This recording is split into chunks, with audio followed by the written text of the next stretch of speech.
Hi everyone, this is Shazib Rafiq. In today's video, we are going to discuss some very important key concepts, key terminologies from AS Business Studies Chapter 1, that is Enterprise. इस video को बनाने का मकसद ये है कि आपको हर chapter से रिलेटेड कुछ की टर्म्स की डेफिनेशन, उनकी कॉन्सेप्ट बिल्डिंग, उनकी एग्जाम्पल्स और एट द एंड मैं हर डेफिनेशन के कुछ कीवर्ड्स को हाईलाइट करूंगा, वो आप साथ के साथ याद कर लें। इससे क्या होगा कि आपकी जो डेफिनेशन वाला पार्ट है वो काफ़ी स्ट्रांग हो जाएगा और ये आपको हेल्प करेगा पेपर 1 के सेक्शन ए को सॉल्व करने में। पेपर 1 के सेक्शन बी के अंदर जब 8 मार्कर 12 मार्कर के आंसर्स आते हैं तो उसको आप स्टार्ट कर सकते हैं डेफिनेशन से। इसी तरीके से पेपर 2 के अंदर आपके पास जो डेफिनेशंस आती हैं वो भी सॉल्व करने में आपको काफ़ी हद तक हेल्प करेगा। चलिए स्टार्ट करते हैं सबसे पहले एडिंग वैल्यू के साथ। नाउ पहले मैं डेफिनेशन पढ़ूंगा। Definition basically adding value refers to the process of enhancing a product or service in a way that increases its perceived worth to customers। अब इसका मतलब क्या है? इसका मतलब ये है कि जब कोई बिजनेस अपने प्रोडक्ट में कुछ वैल्यू ऐड करता है, उसकी प्रोसेस को उसको उसको मज़ीद इम्प्रूव करता है, तो कस्टमर की विलिंगनेस टू पे फॉर द प्रोडक्ट बढ़ जाती है। अब सवाल ये है कि इसको हम अचीव कैसे कर सकते हैं? तो इसको हम अचीव कर सकते हैं through improvement in our services, through offering unique features, या फिर हम क्वालिटी को बेहतर कर दें, या फिर हम और हम बहुत से और हम एडवर्टाइज़ कर दें, हम उसकी पैकेजिंग इम्प्रूव कर दें, हम उसकी आफ्टर सेल सर्विसेज को इम्प्रूव कर दें। तो ये तमाम चीज़ों से क्या होता है बेटे, ये सब चीज़ों से वैल्यू ऐड हो जाती है। जब आप वैल्यू ऐड करते हैं तो basically increases your selling price than that of your cost of bottom material. ठीक है जी, तो ये तो हो गया हमारा एडिड वैल्यू को लेकर। अब सेकेंड टर्मिनोलॉजी जो एंटरप्राइज चैप्टर के अंदर बहुत ज़्यादा फ्रीक्वेंट आती है, that is an entrepreneur. Now, who is entrepreneur? Now, entrepreneur is an individual who takes on the initiative and risk to establish, operate and grow a business. अगर हम entrepreneurship की बात करें तो entrepreneurship के अंदर बहुत सारे और भी जो कैरेक्टरिस्टिक्स होते हैं, जैसे कि वो इनोवेटिव भी होता है, क्रिएटिव भी होता है और वो एक willing to take calculated risk होता है। तो हर वो बंदा जो कि बिजनेस में कोई कैलकुलेटेड रिस्क ले, इनोवेटिव हो, क्रिएटिव हो और वो बिज़नेस को स्टार्ट करे, तो वो क्या कहलाता है? वो एक एंटरप्रेन्योर होता है। तो इसके अंदर हमें कीवर्ड्स क्या मिलेंगे अगर हम कीवर्ड को साथ साथ हाईलाइट करते चलें? तो एडिंग वैल्यू के अंदर अगर हम बात करें तो refers to the process of enhancing the product or services in a way that increases its perceived worth to customers। तो ये कीवर्ड्स हैं, इसको याद कर लीजिएगा।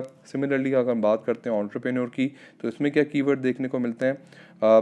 An entrepreneur is an individual or group of individuals who take on initiative, risk to establish, operate and grow a business।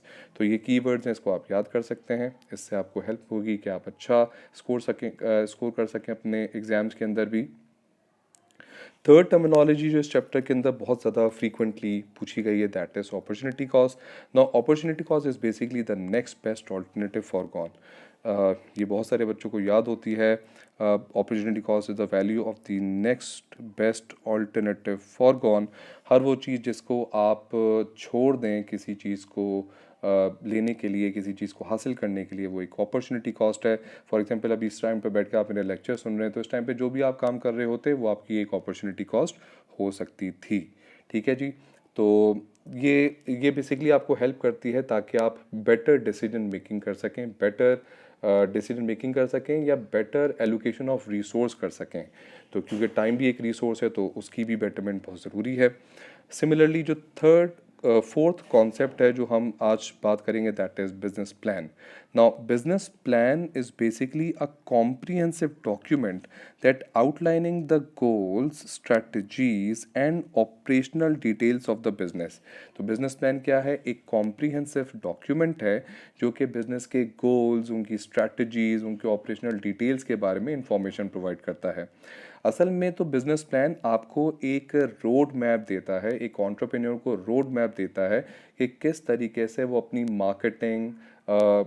Marketing कर सकता है या फाइनेंशियल प्रोजेक्शंस कर सकता है, ऑर्गेनाइजेशन का स्ट्रक्चर कैसा होगा या पोटेंशियल क्या चैलेंजेस उसको फेस करने को मिल सकते हैं। ये तमाम चीज़ें जो कि क्वांटिटेटिव होती हैं, जो कि कैलकुलेटेड होती हैं, उनको हम बिजनेस प्लान के अंदर शामिल कर लेते हैं। ये हमें हेल्प करता है कि किस तरीके से हम अपने ऑब्जेक्टिव्स को अचीव कर सकते हैं और हम किस तरीके से प्लानिंग कर सकते हैं, step by step planning, short term planning, medium term planning, long term planning. तो वो तमाम चीज़ें बिजनेस प्लान के अंदर शामिल होती हैं। तो ये कॉम्प्रिहेंसिव डॉक्यूमेंट है, एक रोड मैप है एक एंटरप्रेन्योर के लिए कि किस तरीके से वो स्टेप बाय स्टेप फॉलो करके अपने ऑब्जेक्टिव्स को अचीव कर सकता है। इसी तरीके से जो जो सेकेंड लास्ट टर्मिनोलॉजी इस चैप्टर के अंदर बहुत ज़्यादा फ्रीक्वेंटली पूछी गई है वो है एंटरप्रेन्योरशिप। अक्सर लोग कंफ्यूज होते हैं एंटरप्रेन्योर को लेकर और एंटरप्रेन्योर। एंटरप्रेन्योर तो याद रखिएगा कि risk taking ability of an entrepreneur, risk taking ability of a person होती है। एंटरप्रेन्योर जो होता है वो एक एम्प्लॉई होता है within the large organization who act as an entrepreneurial mindset.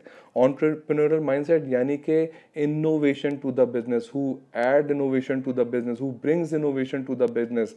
कोई innovative ideas लाना, अपनी management skills का शेयर करना। तो ये जो उसकी एक्टिविटीज़ हैं, लेकिन still he is an employee, वो एम्प्लॉय है, वो एंटरप्रेन्योर नहीं है। वो रिस्क लेके बिजनेस सेटअप नहीं कर रहा, बल्कि एक बने बनाए बिजनेस में अपनी एबिलिटीज़ को शेयर कर रहा है, अपनी एबिलिटीज़ को इम्प्लीमेंट करवा रहा है, अपनी उसके अंदर जो उसके पास जो इनोवेटिव आइडियाज़ हैं उसको वो इम्प्लीमेंट कर रहा है। तो ये इस वजह से एंटरप्रेन्योर में और एंटरप्रेन्योर में एक मेजर डिफरेंस है कि entrepreneur is a person who takes risk, entrepreneur is basically an employee और एक लार्ज ऑर्गेनाइजेशन में, याद रखिएगा लार्ज ऑर्गेनाइजेशंस में, जो कि अपनी एंटरप्रेन्योरल माइंडसेट, जो अपना इनोवेटिव माइंडसेट है, जो अपनी कैपेसिटी, कैपेबिलिटी, मैनेजमेंट स्किल्स वो बिजनेस के अंदर ऐड करता है और बिजनेस को फ्लरिश करने में हेल्प करता है। ये जो कहलाता है इसको हम कहते हैं इंट्राप्रेन्योर। और लास्ट टर्मिनोलॉजी जो कि आज हम डिस्कस करेंगे और चैप्टर में बहुत ज़्यादा आप ये वर्ड देखेंगे जिसमें लिखा होता है फैक्टर्स ऑफ प्रोडक्शन। तो काफ़ी दफ़ा ये एग्जाम में भी आया कि define the term factors of production. तो आप किस तरीके से उसको डिफाइन कर सकते हो? तो factors of production are the resources use in the production of goods and services. Now these factors include land, labour, capital and entrepreneurship itself. अक्सर बच्चे जो इसमें अंदर गलती करते हैं वो क्या करते हैं, वो सिर्फ लिख देते हैं कि भाई फैक्टर्स ऑफ प्रोडक्शन जो है ना वो फैक्टर्स हैं जिसमें लैंड, लेबर, कैपिटल, एंटरप्राइज और एंटरप्रेन्योर होता है। जबकि नहीं, factors of production are the factors which are use to produce goods and services, ये मेंशन करना ज़रूरी होता है। तो ये एलिमेंट्स कंबाइंड होते हैं तो प्रोडक्ट डेवलप होता है। और इसी तरीके से आप इन फैक्टर्स को यूज़ करके एलोकेशन ऑफ रिसोर्स को बहुत ज़्यादा इफेक्टिव एंड एफिशिएंट कर सकते हैं और ये हमारे इकोनॉमिक रिसोर्सेज भी कहलाते हैं। ठीक है जी, तो हमने बात करी फैक्टर्स ऑफ प्रोडक्शन पे, हमने बात करी एंटरप्रेन्योरशिप पे, हमने बात करी बिजनेस प्लान पे, हमने बात करी अपॉर्चुनिटी कॉस्ट पे और हमने बात करी entrepreneur along with adding value पे।